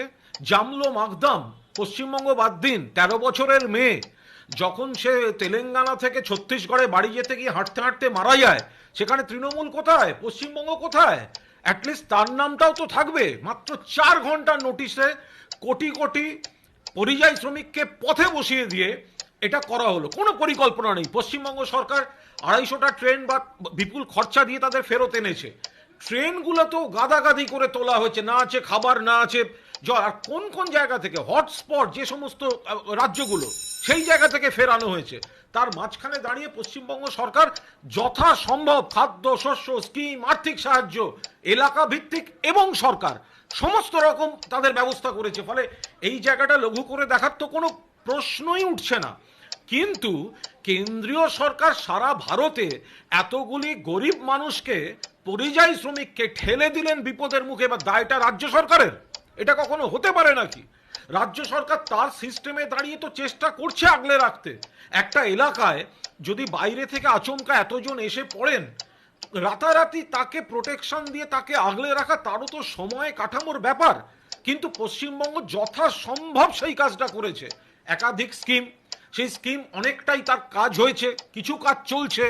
এরকম একটা অস্বাভাবিক পরিস্থিতিতে আপনারা তো শুধু পশ্চিমবঙ্গ বললে হবে না, গোটা পৃথিবীর সমস্যা, ভারতবর্ষের সমস্যা। কেন্দ্রীয় সরকার তারা ভারতবর্ষের সংসদে দাঁড়িয়ে বলছেন নেই, তাদের কাছে তথ্যটা নেই। এটা তাদের ব্যর্থতা, কারণ তাদের ফোকাস এটা নয়, তাদের প্রায়োরিটি এটা নয়। যাদের কাছে কেন্দ্রীয় সরকারি সংস্থাগুলি বিক্রি করছে। ধন্যবাদ কুণাল দা। কুণাল ঘোষ বলছেন শুধু পশ্চিমবঙ্গের সমস্যা বললে হবে না, কিন্তু আমি পরের প্রতিবেদনে শুধু পশ্চিমবঙ্গই দেখাবো যে এই রাজ্যের পরিযায়ী শ্রমিকরা তারা কেমন আছেন। একটা দিকে যেমন তাদের এই রাজ্য ছেড়ে চলে যেতে হয়েছিল বাড়তি রোজগারের আশায়, আবার কিন্তু ভিন রাজ্যে ফেরার স্রোত শুরু হয়ে গেছে। আমি দ্রুত এই রাজ্যের প্রতিবেদনটি দেখাবো। শুধু দুটি অন্ন খুঁটি কোনো মতে কষ্ট ক্লিষ্ট প্রাণ রেখে দেয় বাঁচাইয়া, নাহি জানে কার দ্বারে দাঁড়াইবে বিচারের আসে, দরিদ্রের ভগবান বারেক ডাকিয়া দীর্ঘশ্বাসে মরে সে নীরবে। এদের অনেকেই লকডাউনের মধ্যে নীরবে পৃথিবী থেকে হারিয়ে গেছে। যারা জীবনযুদ্ধে এখনো টিকে আছেন, তারা ফের একবার পেটের দায়ে পাড়ি দিচ্ছেন সেই জায়গায় যেখান থেকে নিজের আশ্রয়ে ফিরে এসেছিলেন। যেমন এরা। গন্তব্য সুদূর চেন্নাই। মুর্শিদাবাদের ভগবানগোলার এই 40 জন পরিযায়ী শ্রমিক কোনো ব্যতিক্রম নন। বুধবার হাওড়া স্টেশন চত্বরেও দেখা গেল পরিযায়ী শ্রমিকদের ভিড়। কেউ ফিরবেন মুম্বাই, কেউ বা দিল্লি, কেউ গুজরাট। আবার চলে যাবে। এখানে গ্রামে কোনো কাজ পাই নাই, আমাদের বলা কোনো কাজ নেই, পঞ্চায়েতে কোনো কাজ পাই নাই। গরিব মানুষ করবে কি? পেটের জ্বালায় বাইরে কাজ করে, কিছু দেয় নাই। পঞ্চায়েতে কেউ আসে নাই, কিছু দেয় নাই। পঞ্চায়েত সার্ভে করতে আসে নাই, কে পাইছে না পাইছে তাও দেখতে আসে নাই। কোনো কিছু মানুষ পায় নাই। মানুষ খুব অবস্থায় পড়ে আছে মানুষের। এখানে থাকলে কি করবো? কোনো কাজ কামে কিছু নেই, কি করবো? 100 দিনের কাজকর্ম পেয়েছেন? আমরা কোনো কাজ কাম কিছু পাইনি। এখানে থেকে তো আমাদের কোনো কাজ বাজ হচ্ছে না। তো ওইখানে যেটুকু পেটের দায়ে যেতে হয় সেটুকু আমরাকে তো করতেই হবে নাকি। উত্তর দিনাজপুরের রায়গঞ্জের বাহির পঞ্চায়েতের লহুজ গ্রামের বাসিন্দারা দাদাভাই কমিটি নামে একটি মঞ্চ গড়েছেন। পরিযায়ীদের বাসে করে ভিন রাজ্যে পাঠানোর ব্যবস্থা তারাই করছেন, ভাড়া বাঁধা। মুম্বাই যেতে বাসে আসন পিছু ভাড়া 4,500 টাকা, দিল্লি যেতে লাগছে 2700 টাকা। সপ্তাহে 3টি করে বাস যাচ্ছে। চলে যাবো, বাড়িতে কামধাম নাই, খাবার মানে কষ্ট হচ্ছে এদিকে, ওখানে যাবো তো কিছু পয়সা কামাবো, এদিকে খাবে বাবা মা সবাই। এখানে কাম নাই, একদিন করি আমাদের নিজেরই জুটে না, বাড়িতে আবার কি দিব খাবার জন্য। যেতে তো হবেই, এখানে কোনো ফ্যাক্টরি নাই, কোনো কোম্পানি নাই, টাউনেও কোনো কাজ টাজ হয় না, কি করব আমরা। করোনার সংকট চরমে, কিন্তু বাড়িতে থেকে তো আর পেটের ভাত জুটছে না, তাই সবাই ফের ভিনদেশি হওয়ার পথে। এবার পয়সা ফুরিয়ে গেছে, আবার তো যেতে হবে, দেশে কাজ না থাকলে কি খাবে, সরকারও তো কোনো অনুদান দেয় না। 100 জন পেয়েছেন, আবার তো টাকাই পাইনি, যা ছিল সব তো শেষ।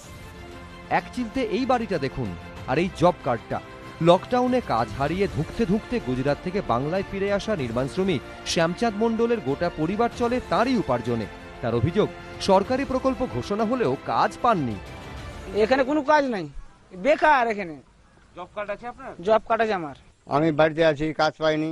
পশ্চিমবাংলায় কোনো ফ্যাক্টরি নাই, কোনো কিছু নাই পশ্চিমবাংলাতে। পশ্চিমবাংলা থাকে আমাদের কি লাভ? আমরা যখন ছিলাম সেখানে চলে যাবো, ওইখানে তো কাজ ছাড়া আমাদের কিছু নাই তো এখানে পশ্চিমবাংলাতে, তা আমরা এখানে থাকি কি লাভ আমাদের এখানে? একটি স্বেচ্ছাসেবী সংস্থার পরিসংখ্যান বলছে, লকডাউনের সময় 23% পরিযায়ী শ্রমিক হেঁটে বাড়ি ফিরেছেন। 80% বলেছেন তারা 100 দিনের প্রকল্পে কাজ পাননি।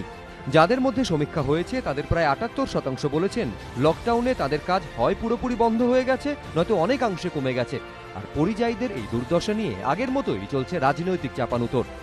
কোনো প্ল্যানিং ছিল না তাদেরকে আনার, তাদেরকে রাখার, তাদের মেডিকেল চেক আপ, কোয়ারেন্টাইন, কতজন এসেছে কোনো লিস্ট নাই। তাই সব রাজ্য লিস্ট পাঠাবার পরেও সরকার যখন তাদের জন্য আলাদা করে প্যাকেজ ঘোষণা করলো, ওয়েস্ট বেঙ্গল পায়নি।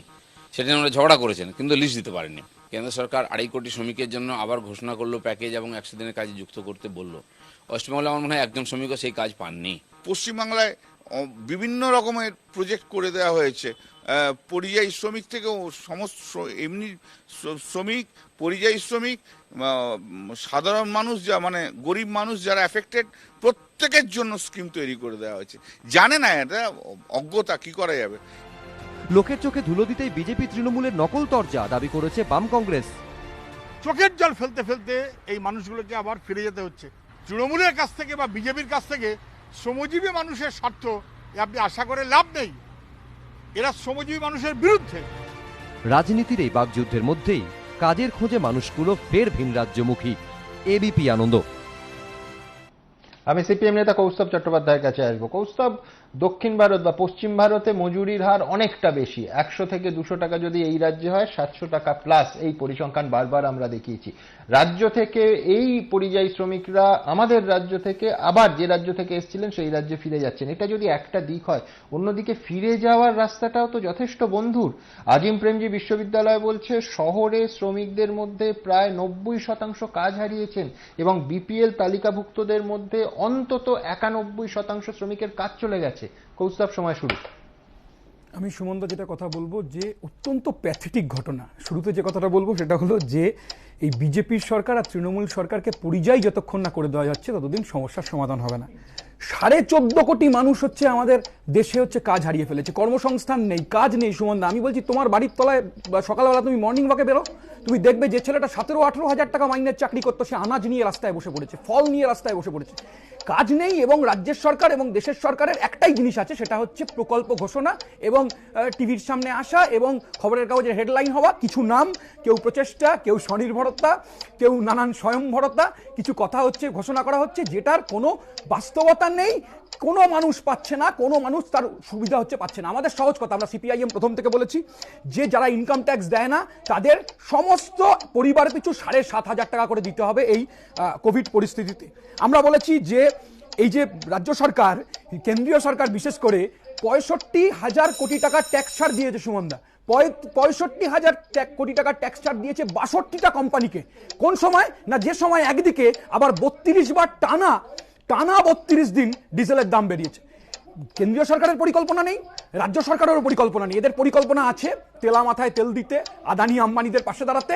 আর আজকে যে কথাটা কুণালদা বলার চেষ্টা করছিল, তো অবাক হলাম শুনে, এত লোক এসে থাকবে কোথায়? সূর্যকান্ত মিশ্র প্রথম দিন বলেছিল, প্রথম দিন যুবভারতী ক্রীড়াঙ্গন নেওয়া যায় না। রাজ্যের যে স্কুলগুলো আছে, বিশ্ববিদ্যালয়গুলো আছে, কলেজগুলো আছে, সেখানে ক্লাস হচ্ছে না, সেখানে কোয়ারেন্টাইন সেন্টার করা যেত না? রাজ্য সরকারের পক্ষ থেকে করা যেত না? এই ঘটনা ঘটতো না? আসলে রাজ্য সরকারের কোনো পরিকল্পনা নেই। আমফানেও দেখেছি এবং এই প্যান্ডেমিকের সময়ও দেখছি আসলে ক্লাব যারা চালায় তাদের দিয়ে রাজ্য সরকার চালানো যায় না, আর কেন্দ্রের ক্ষেত্রে বানিয়াদের দিয়ে, ব্যবসায়ীদের দিয়ে কেন্দ্রীয় সরকার চালানো যায় না। কাজেই রাজ্যের এবং দেশের সরকারকে পরিযায়ী না করা পর্যন্ত সাধারণ মানুষের স্বস্তি নেই। আরে এটা তো একটু উত্তর দিতে দেবে, তো একতরফা বলছে। তো আপনি তো 2 মিনিট বলেছেন, বলেননি? আপনি 2 মিনিট বলেননি কুলান্দা, আপনি কি উত্তর দেবেন? খুব দ্রুত কুণাল ঘোষ। আমি বলছি তো 34 বছর। আরে আপনি 2 মিনিট তো বলেছিলেন, এখন এত মানুষ বাইরে গেল কেন? 34 বছর রেকর্ড রেখেছেন। কি বলছেন? 34 বছরের রেকর্ড রেখেছেন, কজন বাইরে গেছে? আপনি ওইটা বলেন, কি বলছিলেন যখন পুলিশ মারছিল তখন কি বলছিলেন? ওইটা বলেন। মানুষ বাইরে গেছে, যখন পুলিশ পেটাচ্ছিল তখন মমতা সম্বন্ধে কি বলেছিলেন? তখন সেটিংটা ভালো হয়েছে মমতা ব্যানার্জির সাথে বিজেপি, তাই আপনি টিভিতে, আপনি জেলে না থেকে ধাইকিরিকিরি ভুবনেশ্বরে না থেকে টিভিতে, কারণ সেটিংটা মমতা বিজেপির ভালো হয়েছে, তাই আপনি টিভিতে সরকারের থাকি না কৌস্তব বিশদ থেকে সরবেন না। আমি বললাম তো আমি দুজনকেই থামালাম। আমি সরাসরি শুভময় মৈত্রের কাছে যাব। Shubhomoy da, workers in the time of কোভিড-19, এই পরিসংখ্যান, এই সমীক্ষা বলছে 21টা রাজ্যে এই সমীক্ষা পরিযায়ী শ্রমিকদের ওপর চালানো হয়েছে। তাদের মধ্যে লকডাউনের শুরুতে 3/4 কাজ হারিয়েছেন। যতজনের ওপর এই সমীক্ষা চলেছিল শুভময় দা, তাদের মধ্যে অর্ধেকের উপার্জন লকডাউনের পর কার্যত শূন্যে নেমে এসেছে। অথচ আমাদের কেন্দ্রীয় সরকার কোনো ধরনের প্রকল্প দিয়ে তাদের ছুঁতে পারবেন না। তার কারণ নিজেরাই তারা ঘোষণা করছেন, কার্যত অত্যন্ত সরকারিভাবে সংসদে দাঁড়িয়ে ঘোষণা করছেন যে এই বিষয়ে তাদের কাছে তথ্য হচ্ছে শূন্য। অর্থাৎ এই মানুষগুলো কার্যত তাদের অনিবার্য নিয়তির দিকে চলে যাবেন। শুভময় দা, আপনার সময় শুরু। আমি প্রথমে আমাদের কেন্দ্রীয় সরকারটা ভীষণ ধন্যবাদ যে এরকম সৎভাবে তারা পার্লামেন্টে দাঁড়িয়ে বলতে পেরেছেন যে তাদের কাছে কোনো তথ্য নেই। আমার ধারণা আজ থেকে স্বচ্ছ ভারতের যে আইডিয়া, অর্থাৎ ভারতের সমস্ত কিছু স্বচ্ছ হতে হবে, সেইখানে স্বচ্ছ তথ্যের আজকেই এই দিনটা শুরু হলো, যেখানে একটা সরকার বলল যে তথ্য নেই। অর্থাৎ এটা আজকে একটা যুগান্তকারী স্টেটমেন্ট ভারতের রাজনীতিতে। দ্বিতীয়ত, ভারতের রাজনীতিতে রাজনৈতিক দলগুলো যতক্ষণ না বলবে যে এই প্রতিটি পরিযায়ী শ্রমিকের জন্য আমি দায়ী, অর্থাৎ আমি যেমন ব্যক্তিগতভাবে মনে করি একটি পরিযায়ী শ্রমিকের কষ্ট, তার জন্য সুবিধাভোগী শ্রেণীর অংশ হিসেবে সম্পূর্ণ দায়িত্ব আমি আমার দায়িত্ব পালন করতে পারিনি বলেই আজকে অন্তত একজন শ্রমিকের এই দুরবস্থা। রাজনৈতিক দলগুলির আলোচনায় যখনই অন্যের দিকে আঙুল দেখাবে, তার মানে তারা সেই দায়টা এড়িয়ে যাবেন এবং এর মাধ্যমে তারা কোনোদিনই পরিযায়ী শ্রমিকদের দায়িত্ব নিতে পারবেন না। এবার মূল কথা হলো আপনার কতটা সম্পদ নষ্ট হলো। দেখুন, প্রথম যখন আমাদের লকডাউন শুরু হলো, এদেশের সরকার যদি সত্যিকারের 7,500 হোক, 10,000 হোক, 5,000 হোক টাকা মানুষের কাছে পৌঁছে দিতে পারত এবং মানুষদের যদি সেখানে রেখে পারত, তাহলে কিন্তু এই সমস্যার মধ্যে পড়তে হতো না। এবার প্রশ্ন হচ্ছে কেন দেয়নি? শুধু কি বিজেপিকে দোষ দেওয়া যায়? শুধু তৃণমূলকে দোষ দেওয়া যায়? সম্ভব নয়, কারণ তথ্যের স্বচ্ছতা নেই। আমরা জানি না কোথায় কত শ্রমিক কাজ করছেন, আমাদের রাজ্য সরকারও জানে না, কেন্দ্রীয় সরকারও জানে না, কাউকে দোষ দিতে চাই না। এটাই আমাদের দেশের একেবারে এটাই পরিস্থিতি। আর কতটা সম্পদ নষ্ট হলো, যে পরিযায়ী শ্রমিকরা সেই পশ্চিমবঙ্গে এলেন এবং কোনো কাজ পেলেন না, কি কারণে এই বিতর্কে গিয়ে লাভ নেই, আবার ফেরত যাচ্ছেন। একটা ছোট্ট গুণ করে ফেলুন, যাতায়াতে 10,000 টাকা গুণ করুন 10,000 দিয়ে, লক্ষ লক্ষ কোটি কোটি টাকা আমাদের দেশের সম্পদ নষ্ট হলো। পরিযায়ী শ্রমিকদের সংখ্যা যারা মারা গেলেন সে তো বড্ড কম, 1,000 1,500 বলছেন, কোভিডে কত বেশি মানুষ মারা গেছে। সুতরাং একটু ইনসেনসিটিভ হয়ে তাদের কথা ভুলে গেলেই তো সমস্যার সমাধান হয়ে যায়, কষ্ট করে 2 মিনিট সময় কাটাতে হয় না। ধন্যবাদ শুভময় দা, সত্যি অতুলনীয় কটাক্ষ। এরপরে আর কথা চলে না যে অন্তত স্বচ্ছতার সঙ্গে আমাদের কেন্দ্রীয় সরকার বাহাদুর জানিয়ে দিয়েছেন যে পরিযায়ী শ্রমিকদের নিয়ে কোনো তথ্য আমাদের কাছে নেই। রাজনীতি কি জল্পনা ছাড়া হয় নাকি? বিশেষ করে কয়েক মাসের মধ্যে যখন এই রাজ্যেও বিধানসভা ভোট, মুকুল রায়ের নামে জল্পনা। বিজেপির সঙ্গে দূরত্ব বাড়ছে আর তৃণমূলের সঙ্গে দূরত্ব কমছে, সত্যি সেরকমটা?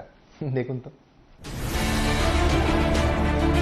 2017 সালের 25শে সেপ্টেম্বর তৃণমূলের কর্মসমিতি থেকে ইস্তফা দেন মুকুল রায়। তারপর বিজেপিতে ইনিংস শুরু। 3 বছর পর আরেক সেপ্টেম্বর সেই মুকুল রায়ের রাজনৈতিক ভবিষ্যৎ নিয়ে ফের রাজনৈতিক মহলে জল্পনা। সম্প্রতি নদিয়ার কৃষ্ণগঞ্জের তৃণমূল বিধায়ক সত্যজিৎ বিশ্বাস খুনের ঘটনায় চার্জশিট দিয়েছে সিআইডি। সেই চার্জশিটে রানাঘাটের বিজেপি সাংসদ জগন্নাথ সরকারের নাম রয়েছে অন্যতম অভিযুক্ত হিসাবে। একই মামলায় বিজেপি নেতা মুকুল রায়ের নাম রয়েছে সন্দেহভাজন হিসাবে। সিআইডির দাবি, প্রথম এফআইআরে মুকুল রায়ের নাম ছিল, সন্দেহভাজন হিসাবে তার নাম উঠে এসেছে। তাই সাপ্লিমেন্টারি চার্জশিটের পরেও তারা মুকুলের ভূমিকা নিয়ে তদন্ত চালিয়ে যেতে চায়। সেই কারণেই চার্জশিটে তাকে অভিযুক্ত হিসাবে দেখানো হয়নি। তবে একই মামলায় বিজেপি সাংসদ ও মুকুল রায়ের প্রতি সিআইডির দুরকম আচরণ দেখে রাজনৈতিক মহলে প্রশ্ন, তাহলে কি মুকুল রায়ের প্রতি শাসক দল এখন একটু নরম? সম্প্রতি দিল্লিতে বিজেপি রাজ্য নেতৃত্বের সঙ্গে কেন্দ্রীয় নেতৃত্বের বৈঠকের মাঝে কলকাতায় ফিরে আসেন মুকুল। তা নিয়ে জল্পনা তৈরি হয়। এবার আরও এক জল্পনা, তাহলে কি ফের চমক দিতে পারেন মুকুল? পুরনো দলের সঙ্গে কোনো নতুন সম্পর্কের ইঙ্গিত? কারুর নামে সন্দেহভাজন হতে পারে, কারুর চার্জশিট দিতে পারে, সব জায়গায় অভিযুক্ত করে রাখছে। তার মানে স্বাভাবিক হচ্ছে এটা রাজনৈতিক হিংসা থেকেই আসে। 44টা মামলা নিয়ে লড়াই করছি, আরে লেট আসছে যে আমি মিথ্যেভাবে মামলা দিয়েছিলাম। রাজ্য বিজেপিতে দিলীপ ঘোষ এবং মুকুল রায়ের দ্বন্দ্বের জল্পনা শোনা যায় বিভিন্ন মহলে। চার্জশিট প্রসঙ্গে সেই দিলীপ ঘোষের দাবি, তাদের দলে বিভাজন তৈরির চেষ্টা করছে তৃণমূল। ফলস কেসে যখন একজনকে ফাঁসিয়ে দেওয়া হয় তখনই এটা চিন্তা হয় এর পিছনে বিরাট চক্রান্ত আছে। আমাদের মধ্যে ভুল বুঝাবুঝি তৈরি করা, মুকুলদার প্রতি সন্দেহ তৈরি করা, পার্টির মধ্যে একটা সন্দেহের পরিবেশ তৈরি করে দেওয়া হচ্ছে। আমি তো বলছি কাউকে অ্যাকুজ করার দরকার নেই, কারণ দুটোই ফলস কেস। ফলস কেসে দুজনকে ধরে নিয়েছে, একজনকে ছেড়ে দেওয়া, তার মানে খালি বিজেপির মধ্যে একটা প্রশ্নচিহ্ন তৈরি করে দেওয়া। এ নিয়ে পাল্টা কটাক্ষ ছুড়ে দিয়েছে তৃণমূল। হঠাৎ উনি মুকুলের নাম করলেন কেন? মুকুল তো ওনার দলেরই এক নেতা। আমি তো দেখলাম স্থায়ী আমন্ত্রিত সদস্য, তিনি তো সেই রাজ্যেরই সভাপতি। তাকে জিজ্ঞাসা করুন কার প্রতি নরম কার প্রতি গরম। দিলীপ ঘোষ কি চাইছে যে মুকুলকে ওই চার্জশিটে অভিযুক্ত হিসেবে ইনক্লুড করা হোক, এটাই কি দিলীপ ঘোষ চাইছে? সারদা তো মুকুলকে তো আন্ডার ইনভেস্টিগেশন রয়েছে, সারদাতে তো চার্জশিট ফাইল হয়ে গেছে। সিবিআই তো বিজেপিরই হাতের লোক, তাহলে প্রশ্ন মুকুলকে কেন চার্জশিটে ইনক্লুড করা হয়নি? 3 বছর আগে দুর্গাপুজোর আগেই জার্সি বদলেছিলেন মুকুল রায়। এবার পুজোর পর কি কোনো চমক অপেক্ষা করছে? উত্তর দেবে সময়। অর্ণব মুখোপাধ্যায়, বিজেন্দ্র সিংহ ও আশাবুল হোসেন, এবিপি আনন্দ। আমি প্রথমে তৃণমূল প্রতিনিধি কুণাল ঘোষের কাছে যাব।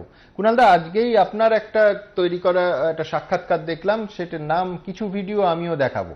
তাতে মুকুল রায়ের পুরনো কিছু ফুটেজ আপনি দেখাচ্ছেন যে নরেন্দ্র মোদী সম্পর্কে মুকুল রায় কতটা আক্রমণাত্মক ছিলেন এবং সিদ্ধার্থনাথ সিং কতটা আক্রমণাত্মক ছিলেন সেই ধর্মতলার মঞ্চের ওপর থেকে মুকুল রায় সম্পর্কে।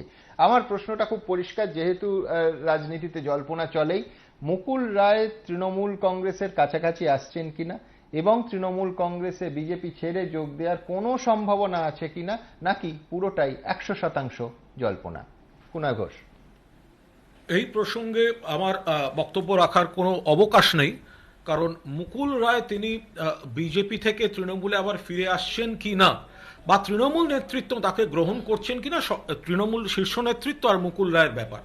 শুধু এইটুকু বলতে পারি যে মুকুল রায় তিনি পদ্মাসন করবেন এই আশা নিয়ে, পদ্মাসন করবেন আশা নিয়ে বিজেপিতে গিয়েছিলেন। আপাতত বিজেপি এখনো পর্যন্ত তাকে সবাসনে রেখেছে।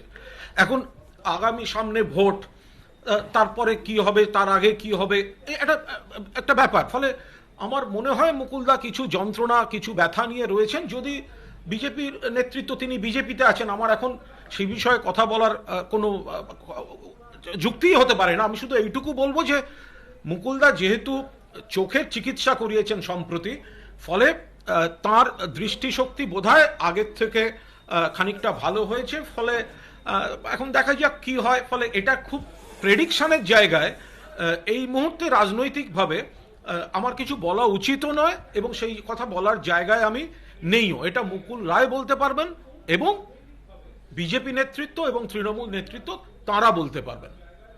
বেশ, দেখি বিজেপি নেতৃত্ব কি বলেন। সৌরভ শিকদার। সৌরভ, এই পুরো জল্পনাটা নিয়ে আলোচনার কোনো প্রয়োজনই হতো না যদি না চার্জশিটের প্রসঙ্গটা আসতো। তার কারণ চার্জশিটে দেখা যাচ্ছে যে একদিকে জগন্নাথ সরকার, যিনি বিজেপি সাংসদ, তার সম্পর্কে সিআইডি চার্জশিট জমা দিচ্ছেন তাকে অভিযুক্ত করে, আর সেই মামলায় অনেকে বলছেন মুকুল রায়ের সম্পর্কে কিন্তু সাপ্লিমেন্টারি চার্জশিটের অবশ্যই পরবর্তী সময় অভিযোগ আনার অবকাশ আছে। কিন্তু এখনো পর্যন্ত জগন্নাথ সরকারের একটা ট্রিটমেন্ট, মুকুল রায়ের আরেকটা ট্রিটমেন্ট, এইটাই জল্পনা উস্কে দিয়েছে। সৌরভ। দেখুন, একটা চক্রান্ত করে একটা মিথ্যেকে সত্যি বানানো যায় না। সুতরাং আর এই পুলিশ অফিসাররা খুব ভালো করে বুঝে গেছেন যে 6 মাস পরে এই রাজ্যে পরিবর্তন আসন্ন। সেই জন্যে এই সমস্ত গল্প তৃণমূল বাজারে ছাড়ছে। তাদের কিছু পোর্টাল আছে, কিছু সংবাদ মাধ্যম আছে। বিজেপি অফিসাররা চক্রান্ত করে জগন্নাথ সরকারকে মিথ্যেটাকে সত্যি বানানোর চেষ্টা করছেন, মুকুল রায়ের ক্ষেত্রে সেটা করছেন না। এইটা কি করে সম্ভব? মিথ্যে মামলা পশ্চিমবঙ্গে যে কর্মীটি, আপনার কথা অনুযায়ী মিথ্যে মামলার শিকার তো দুজনেই সমানভাবে। মুকুল রায়ের যদি সেখানে কোনো এভিডেন্সই না থাকে, আলটিমেটলি তো সিআইডি কে সেটা প্রুভ করতে হবে। 44টা মিথ্যে মামলা দিয়েছে, আর কত মিথ্যে মামলা দেবে? এবং এই মজার কথা হচ্ছে 44টা মিথ্যে মামলার, আপনি কি এটা বলতে চাইছেন জগন্নাথ সরকারের বিরুদ্ধে এভিডেন্স আছে? দেখবেন কালকে জগন্নাথ সরকারকেও ছাড়তে হবে। জগন্নাথ দাও এর মধ্যে রাজনৈতিক হিংসার উদ্দেশ্য প্রণোদিত ভাবে জগন্নাথ দাকে এখানে ফাঁসানো হয়েছে। আজকে তৃণমূলের গোষ্ঠীদ্বন্দ্বের ফলে এই খুনটি হয়েছিল, সেটা সামনে চলে এসছে। এলাকার মানুষ ডিসক্রিমিনেশন কি হচ্ছে? আজকে কিন্তু আমাদের ভোটে বিপুল ভাবে, তারপরেই যে লোকসভা ভোট হয়েছে আমরা দেখেছি বিপুল ভাবে জনমত আমাদের সপক্ষে গেছে, আমরা ওখানে জয়লাভ করেছি। কিন্তু আজকে এই মিথ্যে মামলা বা এই যে মিথ্যাচার চালিয়ে যাচ্ছে তৃণমূল, আজকে কিন্তু সেই পর্দাটা ফাঁস হয়ে গেছে। মিথ্যেকে কি করে সত্যি বলে প্রতিষ্ঠিত করবে? আর মুকুল রায় সভাসনে আছেন কি পদ্মাসনে আছেন 2021-এর মেয়ের পরে বোঝা যাবে। মুকুল রায় নেই, কিন্তু কৌস্তব অনেকক্ষণ ধরে মিটিমিটি হাসছে। কৌস্তব, বিভ্রান্তি অনেক সময় কাটে না, জানো তো। দুটো বিষয় নিয়ে আমার সহজ কথা বিভ্রান্তি দেখতে পাচ্ছি। একটা, কাননে কোন ফুল ফুটবে এবং মুকুল কোথায় অঙ্কুরিত হবে। না সুমনদা, আমার কথা পরিষ্কার, ফুল বদলে লাভ নেই, মুখগুলো সব একই। আমি বলছি বিজেপি যদি জেতে তাহলে ওদের সিএম এর ক্যান্ডিডেট খুঁজে পাচ্ছে না, ওই সিএম এর ক্যান্ডিডেটের নাম মমতা ব্যানার্জি। আমি বলছি ওই যে ধর্মতলায় ভাগ মুকুল ভাগ, আসলে সারদার টাকার ভাগ, আসলে সারদার টাকার ভাগ, 2021 টাকার ভাগ, আসলে মানুষ এবং সেই কারণেই মানুষের দুর্দশা। আমাদের ভোট কমেছে বলেই মানুষের দুর্দশা লড়াই করবে, দুর্দশা 7% নেমে গেছে, এবার নোটার সঙ্গে লড়াই করবে। আসলে আর একটু আগে আপনি সবাই ডাস্টবিনের দিকে তাকিয়ে, সবাই ডাস্টবিনে তাকিয়ে কোথা থেকে উচ্ছিষ্ট তৃণমূল বিজেপিকে লুকিয়ে দিতে চাইছে, বিজেপিও তৃণমূলকে লুকিয়ে দিতে চাইছে। সেই কারণেই মানুষের দুর্দশা, সেই কারণেই মানুষের দুর্দশা। বিজেপি কিছু করতে পারছে না। এই তরজার মধ্যে আপনাদের তিনজনকেই ধন্যবাদ জানাবো এবং দর্শকদের আরো একবার মনে করে দেব যে রাত পোহালেই কিন্তু মহালয়া। গঙ্গার ঘাটে ঘাটে তর্পণের জন্য অবশ্যই পুণ্যার্থীরা জড়ো হবেন এবং সেখানে যেহেতু এই বছরটা অনেকটা অন্যরকম, সত্যি সত্যি ফিজিক্যাল ডিস্টেন্সিং বা সামাজিক দূরত্ব যাই বলি না কেন, সেটা কি আদৌ মানা সম্ভব হবে? প্রশাসনের তরফ থেকে কি পরিকল্পনা নেওয়া হয়েছে দ্রুত একবার আলোচনার এই অংশে আপনাদের দেখাতে চাইব।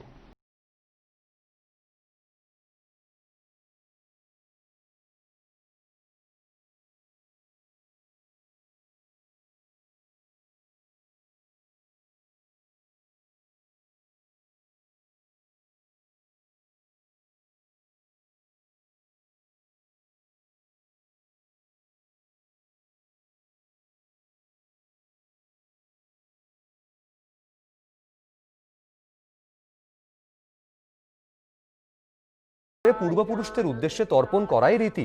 বিশুদ্ধ সিদ্ধান্ত পঞ্জিকা অনুযায়ী বৃহস্পতিবার কখন তর্পণ করা যাবে? 17 সেপ্টেম্বর অমাবস্যা বিকেল 4:30 অবধি আছে। সেহেতু উদয় ব্যাপিনী তিথি হিসাবে অমাবস্যা সেই দিনকে 17 তারিখ থাকার জন্য 17 তারিখ সকাল থেকেই তর্পণের সারাদিন সময় থাকছে। গুপ্ত প্রেস পঞ্জিকা অনুযায়ী বৃহস্পতিবার তর্পণের সময় কখন?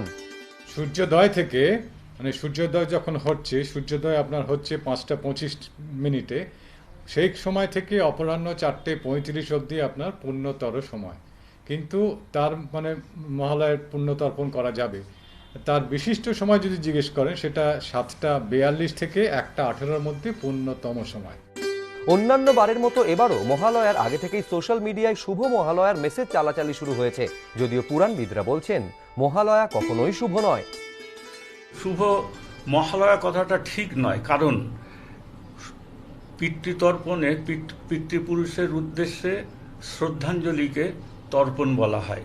সেটা মহালয়াকে শুভ বলা হবে না, যেহেতু এটা পিতৃপক্ষ এবং প্রেতপক্ষ। এটা সেই জন্য শুভ নয়। শুভটা আজকাল জন্মদিনের ক্ষেত্রে শুভ হতে পারে, পুজোর ক্ষেত্রে শুভ হতে পারে, কিন্তু মহালয়ার ক্ষেত্রে শুভ হবে না। করোনা আবহে তর্পণেও এবার নিউ নর্মালের ছোঁয়া। কলকাতা পুরসভার তরফে জানানো হয়েছে মায়ের ঘাট, বাগবাজার ঘাট, আহিরিটোলা ঘাট, কাশী মিত্র ঘাট, বাবুঘাট, জাজেস ঘাট, আহিরিটোলা ঘাট সহ কলকাতার 15টি ঘাটে সামাজিক দূরত্ব বজায় রাখতে সাদা গোল দাগ দেওয়া হচ্ছে। এছাড়া সেখানে পাবলিক অ্যাড্রেস সিস্টেমের মাধ্যমে সামাজিক দূরত্ব বজায় রাখতে বলা হবে। প্রত্যেকবার যেরকম হয় তর্পণের একটা প্রাইভেট প্রোগ্রাম, সুতরাং এটার মধ্যে কোনো ইয়ে নেই, কি বলে, ফ্রেমওয়ার্ক তো নেই, যে যার ইন্ডিভিজুয়াল গিয়ে করে। একটু ডিস্টেন্সে মাইকে অ্যানাউন্স করানো, এগুলো পুলিশ করবে নিশ্চয়ই, প্রত্যেকবারই করে। কলকাতা পুলিশের তরফে জানানো হয়েছে সমস্ত ঘাটে রিভার ট্রাফিক পুলিশের নজরদারি থাকবে। যেসব ঘাটে বেশি ভিড় হয় সেখানে বিপর্যয় মোকাবিলা দল মোতায়েন রাখা হবে। ব্যারাকপুর কমিশনারেটের তরফে জানানো হয়েছে দক্ষিণেশ্বর ঘাট এখন বন্ধ, বাকি ঘাটগুলিতে পুলিশি নজরদারি থাকবে। সঞ্চয়ন মিত্র, অর্ণব মুখোপাধ্যায় ও ময়ূখ ঠাকুর চক্রবর্তী, এবিপি আনন্দ। শাস্ত্রবিদ এবং পুরাণবিদরা বলছেন যেহেতু পিতৃপক্ষ এবং প্রেতপক্ষের তর্পণ, সেই জন্য শুভ মহালয়া, যেটা আমি নিশ্চিত যে SMS এবং হোয়াটসঅ্যাপে কাল সকাল থেকে বস্তুত ভোররাত থেকে ছেয়ে যাবে, সেটা পুরাণ অনুযায়ী, শাস্ত্র অনুযায়ী বোধহয় সুপ্রযুক্ত হবে না। ফরওয়ার্ড করার আগে একবার ভেবে দেখবেন কি? আমি জানি না, কিন্তু এই ধরনের মহালয়াও কোভিড সিচুয়েশনের মতো একেবারে যাকে বলে ইউনিক। কেন? সাধারণভাবে আমরা জানি মহালয়ার 6 দিন পরে ষষ্ঠী আসে, অর্থাৎ শূন্য দিনটিকে মহালয়া ধরে পুজোর গোনার ক্ষেত্রে আমরা স্কুলে অন্তত যেরকম পড়তাম অনেক সুবিধে হতো। কিন্তু এবার 1 মাস পরে পুজো, কিন্তু তাতে কি? চোরবাগানের পুজোয় দেখা যাচ্ছে মহালয়ার একদিন আগে প্যান্ডেলে মা এসে গেছেন। কেন, কিভাবে দেখাবো আপনাদের। পাশাপাশি কলকাতা হুজুকেরও শহর, সেই জন্য সুশান্ত সিং রাজপুতের আদলে কার্তিক ঠাকুরের প্রতিমা তৈরি হচ্ছে, ভাবা যায়? দেখুন।